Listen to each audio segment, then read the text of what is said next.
آپ کے لیے، کیونکہ آپ نے کہا ہے کہ وقت اتنا نہیں ہے جی تو ایک جملہ مجھے یاد آ رہا ہے مولانا عرفان اظہر عابدی صاحب علی اللہ مقامہ کا. آپ فرماتے ہیں کہ قاسم کا لال جب تک زین پہ تھا قاسم تھا، زمین پر آیا تقسیم ہو چکا تھا. اللہ.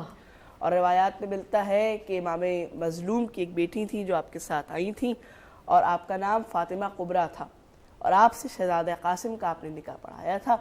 اور ہر علاقے کی اپنی روایات ہوتی ہیں اور ہندوستان میں کیونکہ مہندی ایک شگن کے طور پر مہندی کو مانا جاتا ہے تو آج بھی 7 محرم کو شہزادہ قاسم کی یاد میں، کیونکہ یہ ایک آرزو ہے، ایک تمنا ہے ماں کی، تو اس لیے ہر عزا خانے میں، ہر امام بارگاہ میں، ہر عاشور خانے میں شہزادہ قاسم کے نام کی مہندی اٹھائی جاتی ہے.